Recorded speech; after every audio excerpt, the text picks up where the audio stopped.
All right, how we doing? Everyone had a good start to the new year? Did anyone have a resolution they've made that they've broken already? 6 days in? Did anyone make a resolution? Jake, what was your resolution? Do you want to share it? Drink more Mountain Dew. Way to shoot for the stars. I appreciate that. All right, let's pray, and then we will jump in. God, you are so good. We thank you for who you are. God, we thank you for how dependable you are. God, for how much you love us when we're unlovable. God, we thank you for everything that you give to us. Everything we have is from you. Everything that we could ever do is because of you. And God, we just thank you for your goodness. God, how much you care for everything that happens to us. And God, that you want what is good for us and what is good for your glory. And God, those are the same thing. God, I thank you that you are a good God. And God, as we look at your word tonight, God, would it come alive to us? Would it be would it penetrate our hearts? God, would we just allow you to break through what we may have built up in our lives and allow you to point out what may need to change, what needs to be different, what needs to be more like you. And God, I pray that we would do that. We would have the courage to allow you to look at our lives tonight. In your name, amen. All right, so we played a game that had a lot of choices, and there's some choices. First of all, did anyone agree that Subway should not be on the list? No? Okay. I mean, a good sandwich every now and then. We just want some variety. Who all, on the last question, would have gone with D? It was the Chris's. Chris Hemsworth, Chris Pratt, Chris Evans, Chris Mason. Okay. So the rest of you, Chris Mason knows where you live. So keep that in mind. But all right, we have choices to make. Those were pretty basic. I mean, I guess in terms of what movie you're going to watch, 2 hours. Really, that's all it is of your life. There's trivial choices that we make in life that are, hey, do I want Coke or Pepsi? Do I want to go to the beach or mountains? Things like that. Disney World, Universal Studios. They're not things that will change the entire course of your life, right? They're more preferences, things that you would prefer, things like that. And then there's some decisions that are a little bit more difficult. What am I going to do for a career? Am I going to get married? Am I going to go to college? Am I going to go straight to a trade? Do I take biology or do I take chemistry? There's stuff that has a little bit more bearing and weight on what you do with your life. And so what we're going to be looking at over this week and next week is choices. How, as a follower of Jesus, do I make decisions, right? Because I am not sure about you, but a lot of times we can kind of get in this mindset as a follower of Jesus that we need to wait on God, which is true, that you wait on God in his timing. That's very important. But I think sometimes we get a little bit paralyzed by, I'm waiting on God and God has not appeared to me. I'm laying in my backyard looking up at the clouds and God has not written in clouds, this is the decision I want you to make on this. And so we kind of are paralyzed. How do I choose something when God's word maybe doesn't say it exactly? Or how do I make a decision on something that has a lot of weight to it? What does a follower of Jesus do to make a decision that is a godly choice? And so we're going to look, this week we're just looking at, hey, what does a godly decision look like? Next week we're going to look at, what about when God's not clear? When we can't open up his word and it says, hey, you should not do this.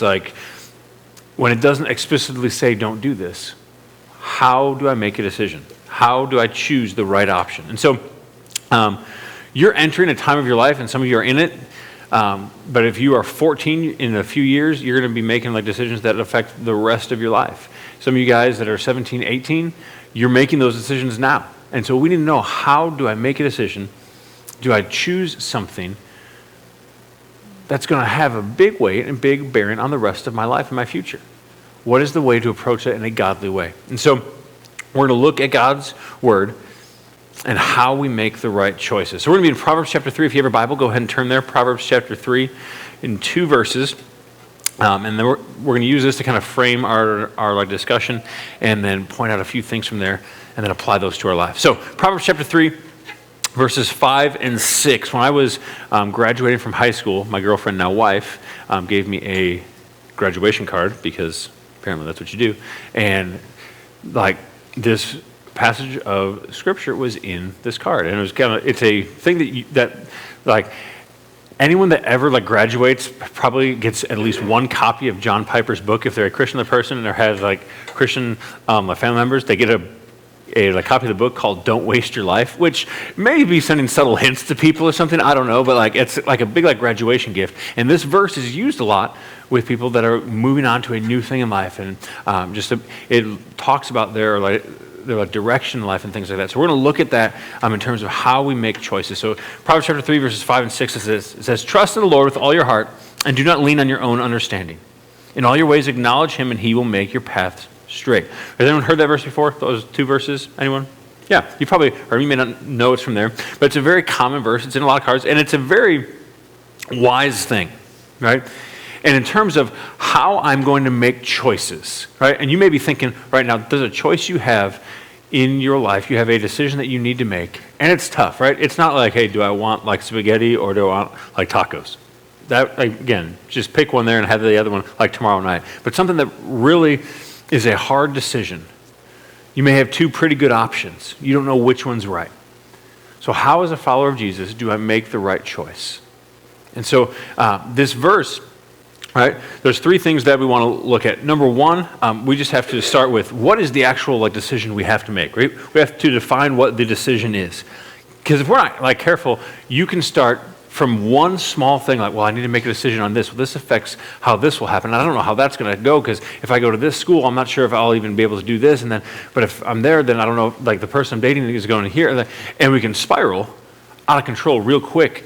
And so if I'm going to make a decision, I have to start with what is the decision I need to make. Let's narrow it down to what is the one thing I need to choose.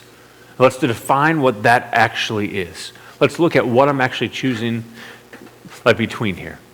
Instead of just a vague and kind of think through every possible like scenario, what do I have to choose here? All right, I have to choose a major when I go to college, or I have to choose a like career path, right? What is the decision I have to make? Not like, hey, what am I going to do? Am I going to have kids? If I'm a like plumber, will I be able to afford this? Like, don't even get that far ahead. Just what's the decision I have to make now? And let's look at that in the moment. Let's look at that choice. We can kind of freeze ourselves up by bombarding ourselves with so much. And how do we do that? It starts with what this verse says, trust in the Lord with all your heart, right? So that's the second thing, right? We have to trust God. So first we have to know what the choices are, have a clear view of the options, right? We have to bring clarity to a situation before we even can go to say, God, I trust you in this. Like, what am I trusting you in, right? God, I have a choice about what I'm going to do with this like relationship. And I want to be in it, but I know it may not be the best thing for me, or maybe you have something better out there for me. And so the choice I have to make is this the relationship for me? Is this the career for me? Is this like the next step? Is this the like commitment for the next 2 years? Is this the summer job I should have? Whatever that is. This is the decision. Now, God, I am going to trust you in that. What does that look like? Because we say things like trust God, okay? And it sounds like something you just say to someone you don't know what to say. Well, you should trust God in that, which is true. But how do you actively trust God through making a choice and a decision? So, number one, right? Trust God. He will always pursue His glory and your good. Right? Trust that is what His intention is that God in what He is doing in life is first and foremost going to glorify Him. What He's doing with your life will first and foremost glorify Him, but it's also for your good. Now, not for your happiness, not for your approval, but it's for your good. Right? With my kids, they're 4 and 7. My 7-year-old would love to eat candy all the time, but that's not for his good. So as his parent, we guide him, right? We put the candy up high so he can't reach it, right? We guide him for his good, not for what makes him happy. And so we have to separate those things in life. God's not going to always make you happy, but He's always going to do what is good for you.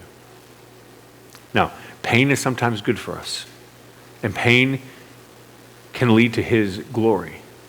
And what is good for you is that your life always glorifies Him. So we have to start from there. Of whatever decision I am making, I know that this is what God works through. This is how God works. He will do what glorifies Him, and He will do what is for my good that leads to His glory. And so we start from that, right? But then we have to recognize His supreme authority and wisdom in all things. Right? God is the expert on everything. Right? He is the one that has the information. So when I read this, when it says, trust in the Lord with all your heart, that means that I trust that I know what God is doing. I know His whole plan, and I know He is the wisest person in this conversation. right? You may have been in a conversation where you feel like you're the smartest person in there and you kind of tune out the other people. And anyone ever done that? You guys are all better people than me. Okay. I mean, I've never tuned anyone out. That's totally fine. But we can get this idea in our head that God can kind of give his 2 cents and we'll take it into advisement if we think it works.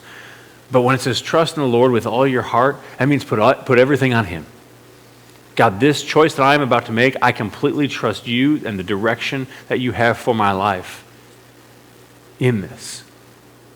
And I trust that you're the smartest person in this conversation, in this discussion. You are the wisest. You have the authority. You're going to make this choice. I'm going to trust where you lead in this. Not, God, I am going this way unless you drag me by the shoulders out of it. Right? It's God, I am trusting you that you are the wisest one. You know more than me. You have a better long-term view than I do. You have a more authority to make this choice in my life than I do. And so I'm going to trust you in that. Now, there's a freedom there. I can trust God and just follow where he leads. But it also is just a large amount of being humble that you have to have. Say, God, I'm not the best person to choose the direction for my life. And when I gave my life to you, I gave you the decisions in my life too. Not just, God, you have my life so that I one day don't go to hell, but you have my life and you have the decisions on where my life leads. You have the decisions on what path I head down. You have the decisions on what relationships I get involved in and how I act within those. And everything in my life, you have the choice on, and I will follow you in that. All right? So we recognize his supreme authority. What does it look like? Okay, it looks like a complete submission to someone saying, I cannot help myself in this. I'm going to trust you in that. When we've gone out of the country on mission trips and we go to places that don't speak English, which is most of the places that we go, we get a translator. And you'll see a picture here. The guy on your left, right, that is Pascal. He's our guy in Sao Paulo, Brazil. And that's a picture, I was talking to this guy on the phone, and through text, and he sent me pictures of the place that we're going. I've never met him before in my life, and his name is spelled Pascal. I'm assuming he's a Brazilian, national, he's a guy that is from Brazil. But he speaks English. He's going to be our translator. And so I have this picture in my head of this. I don't know why, but he's a short little Brazilian man with a pencil-thin mustache. I don't know why I had that picture of him. And so I'm talking to him through text, and he's saying something like, wow, that sounds very American of him. And he goes, all right, I'm going to send you a picture of myself. That's the picture that he sent me, right? It's just him doing 2 thumbs up. I'm like, his actual name is William, but he goes by Pascal because he thinks it sounds cooler. It does, right? And he's from Louisiana, right? He is about as homegrown as you could possibly be. But and then the guy on the right side, that is Seydouba and his wife Rama, and he is the guy in Senegal that he takes care of you get to the airport and he's there and he picks you up and drives you everywhere. You're dependent on your translators for everything. They know the places to go. We would say, hey, let's go here, and be like, you don't want to drive through that neighborhood. Okay, I'm going to trust you in that. Not look, I've looked on Google Maps. I think I know better than you who've lived here your whole life, right? And so having someone who is a guide does you no good. Having someone that you say you're making the decisions doesn't do you any good unless you have trust in them. Right? There was never a point to where we are driving through the city of Sao Paulo, Brazil, that has 27 million people in this area, and not a great highway spread out and system and whatnot. And we didn't ever tap Pascal. Pascal, I think you may want to make a left up here. I know a shortcut. No, you trust that they know the best possible way to get you where you need to go.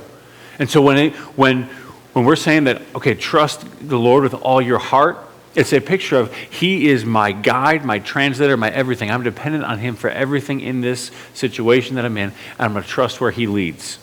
Now, there were several times, especially in Africa, where you're riding, and they have road lines and traffic laws that are more just suggestions. Yeah, you should stay over here. You should not bring your donkey in the middle of the road, but you do what you want, right?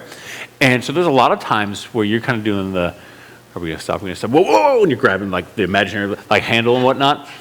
but they know what they're doing, right? And there's going to be a lot of times with God that you're thinking like, is this really the direction you want to lead me? I don't know if this is the best, but we can trust him because he will do what's good for his glory and for our good.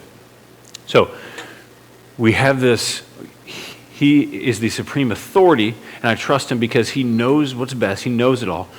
And it also helps me to submit to his way, not to my wishes. And so often we want God to submit to our wishes, and we want that to become his way. We say, God, I want to follow you where you lead, but a lot of times we have the caveat that may not be said, but God, I'm going to follow you where you lead as long as you lead where I'm comfortable with. God, I'm going to take this step that you lead me to as long as it's a step that you have vetted through what I feel like is good. And God says, no, like, I am the supreme authority in this. You trust me with all your heart, with everything, with every bit, with your entire life. And so that means you follow me when you're scared. You follow me when you don't know if that's the decision that you would have made on your own. But the thing is, you're not making that decision on your own because you understand I am not the wisest person in the room. Jesus, you are, and I'm going to trust you in the decision that you make and where you lead in this. It says, in all of your ways, acknowledge him. But before that says, and lean not on your own understanding. So in order to trust God, you aren't leaning on yourself. You are choosing to trust God over yourself. That is what following Jesus is in a nutshell. Is I am going to trust you with all of my heart, and I'm not leaving myself as a fallback. It doesn't matter if I understand. It doesn't matter if I agree. It doesn't matter if I'm comfortable. I'm going to go and do and make the choices and decisions that you lead me to because I trust you with all my heart and I'm not leaning on my own understanding. And in everything, in all ways, in everything I do, I will acknowledge you. I will acknowledge him. Think what that means, right? That everything that you approach in life, every choice that you make, you can think through, and we should think through, and acknowledge his role in that. Now, Coke or Pepsi, probably not a big deal. But even the small decisions that we make, right? If you're getting on the bus, the seat I choose to sit on the bus, am I going to choose to sit next to this person or this person? How does this work out for God's glory and my good? Right? You can say, well, that's kind of just like silly that we take those sort of like decisions down to that. But if Jesus is in charge and running my whole life, I acknowledge him in every aspect of it because I am desperate to find out his way and will for my life. And I know that if I follow and look for his greatest glory, that will be my greatest good. And if I do that in every like decision that I have in life, whether it's as stupid as like, hey, I was at the gas station, I filled up on gas, and I went inside, and you know what? I didn't get the big gulp, I got the smaller size because, well, God's greatest like glory is not diabetes for me that I give to myself, right? Right, and just think through every choice that you make in life of, I am acknowledging God as the supreme authority in my life. What brings him glory in this? So we define this as we trust in God that he will always pursue his glory and your good. And we do that by recognizing his authority, submit to his way, not my wishes, right? And then we look to his word, right? Because we can say, God, I'm going to submit to you and what you want, but how do you know what God wants?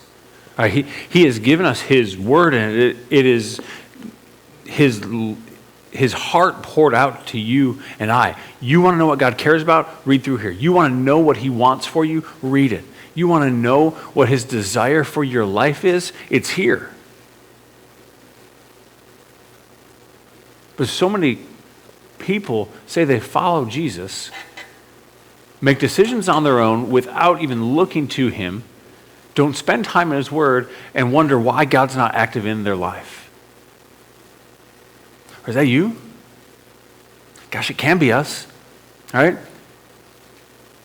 God, I'm busy today. I don't really have time to spend in your word. Well, how am I going to know what you want for me if I'm not spending time in your word? How am I going to know what your heart is, what you love, what leads to your greatest glory if I don't get to know you and spend time getting to know you? We spend time getting to know a lot of ridiculous things. Because I love my children, I am starting to understand Pokemon a little bit. It is painful. And if you love Pokemon, I'm sorry, but it just doesn't make sense to me. I'm not a sci-fi fantasy kind of person, so like these made-up creatures that, what the heck? But I love my kids, so I'm going to get to know them. Like, how much more should you and I pour our hearts and lives into getting to know the God who made us, saves us, and says, I have the secret to what life should be for you. I have the direction and path that will fulfill you to the most possible that you could ever think imaginable. And I'm going to write it down for you, and I'm going to be accessible to you. You can talk to me. You can come to me. I am here. I want a relationship with you. And we say, that's great. I'll bring that to Sunday with me. And it'll just sit under my chair. I may open it up, but it's just a place where I can hide my phone so I can text like during the night. We have God who's saying, hey, I'm here. And we trust him when we know him. It's hard to trust someone that you don't know. When we first met, Pascal, we had talked to him a little bit through phone calls and stuff like that, and we got on an airplane, flew down to Brazil. He meets us at the airport at 7 a.m. after we flew 9-10 hours overnight in the world's hottest airplane. I don't know if the air conditioner wasn't working. It was just awful. All right? So you get off and you're grumpy, and this guy had a great night's sleep, slept at his house, and he's one of the loudest human beings on earth. And I'm not a super affectionate sort of person with people I don't know. I mean, I don't just hug people in the grocery store, especially now. People will freak out if you do that, right? But this guy has never met a stranger. Before I'd even met him in person, he's saying stuff like, hey, Tom, man, I'm excited to meet you. I love you, man. He has a southern accent. It sounds a lot like Chris Mason in my head. I don't know if that's accurate or not, but my impressions of them run together. So we walk out to this bus, we get on the bus, and you know when you're tired, everything just like seems louder, the sun's brighter, traffic is more annoying, like people just nag at you more. Like, no, I'm not. I'm just it's a lot like that, right? So we get on this bus, and he is not doing the, hey guys, nice to meet you. Hey! I'm like, oh my gosh, 9 days with this guy, I'm going to kill him, right? I love you, Pascal, if you're watching this. But by day 2, me and Shane are talking like, this guy's going to wear us out. Like, and not like, we're running, we're doing a lot of stuff. He is just loud, and he's just go get it, and we're just like, man, this guy's going to drive me nuts.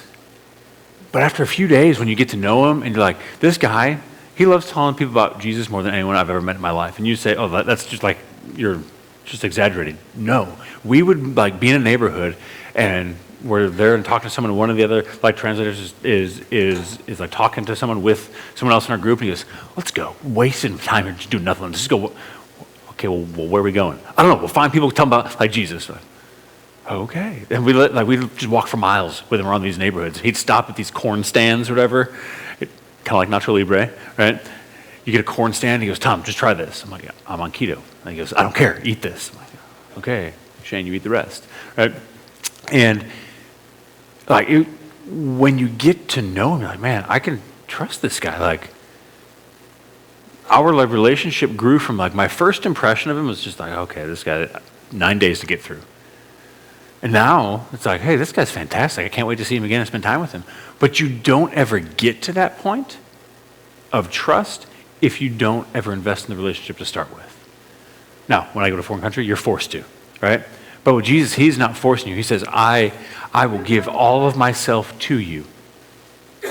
But you have to choose to get to know me or not. And so for you and I to trust him, to have that, to have that a desire, we have to know him. So we spend time in his word. And I acknowledge and look to him by looking at his word. And I know him by that. And I know what he wants. I know what his word wants from me. All right? That's why, like, you may have thought on Sunday when we were like, hey, we're going to read through the Bible this year. Like, that's kind of like ridiculous. No, like, we need to be pushing ourselves to know God and spend time in his word. If you're not jumping on board with that yet, hey, every Sunday we're going to put out the weeks, like reading 5 days. Read 2 or 3 chapters a day is what it is. But we need to spend time and get to know God and his word. All right, so we define the decision. We trust him. We get to know what he wants through his word so that when we see it, we can act on it. All right? Number 3, right? We choose what honors him. In all your ways, acknowledge him, and he will make straight your paths. Right? But he doesn't say he's going to make them easy. He doesn't say he's going to make them without hardships, but he will make them straight. It will be like directly what he has called you to do. It'll be directly what leads to his greatest glory, which also is your greatest good. 1 Corinthians 10:31, as we close it up. Carol, it is just a pleasure, absolute pleasure. 1 Corinthians 10:31 says this. It says, so whether you eat or drink or whatever you do, do all to the glory of God. All right? Well, that's an easy thing to say and say, okay, yeah, if I make every choice for the glory of God, it'll be good. My life will have those straight paths. It may not be easy, it may not be what I want, but it's going to be meaningful. It's going to be what's best. But the thing is, for me to get to that point, I have to trust him. And when I face a choice, I face a decision, that I have to be at a point where I say, God, I trust you in this, and I know it may be painful, it may not be what I want, but the way that you have doesn't have to be what I wish for. And in everything I do, whether I eat or drink or whatever I do, I'm going to do it all to the glory of God. If you want to make the best possible decisions in life, do that. Whatever you do it all for the glory of God, which is going to be a change from what you want. I'm naturally bent to do all for the glory of me, to do all for the comfort of me, to do all for the benefit of myself. But if you want to make the right choices that are godly, God-honoring choices that lead you to the most meaningful, purposeful life you could possibly have, you do everything to the glory of God. And the beautiful thing is God says, hey, what brings me the greatest glory is your greatest good. Those are linked. God didn't have to link those.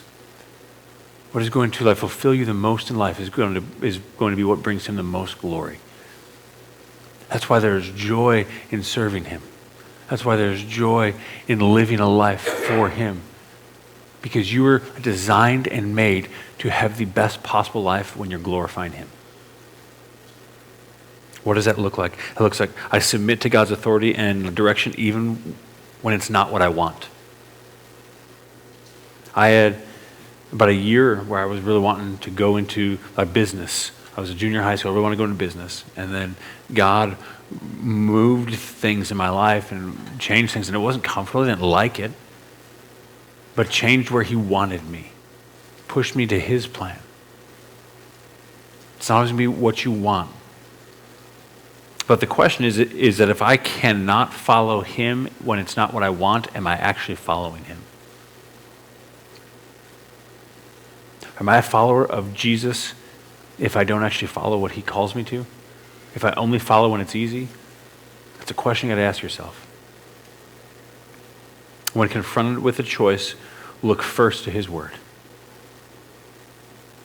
Look first at what does God want, not what do I want, not what is good for me, but what does God want in this? What does God want in my dating life? What does God want for my career? What does God want for the next 2 years of my life? What does God want for this semester? What does God want in every choice in my life? If I have that mindset, I can't go wrong. And then I choose what honors him, not myself. That's what it looks like. Next week we're going to talk about, okay, there's a lot of things like, God, should I murder? No, you're pretty clear on that. I should not do that. There's some easy ones in there, right? What about when it's not as clear? What about when it's much more of a murky thing? Hey, there's 2 good options. What do I choose? We're going to talk about how we discern that next week. But as we wrap tonight, right, it comes down to my decisions will honor God only when the process by which I make decisions depends on him. All right? My decisions will be God honoring only when the process that I use to make those decisions is completely dependent on him. Not we ask him for advice, not like we get his opinion and do what we want. If I want to make the right choices, my process for making those choices has to be completely centered in and revolve around and dependent upon him. That's how I know it's what he wants.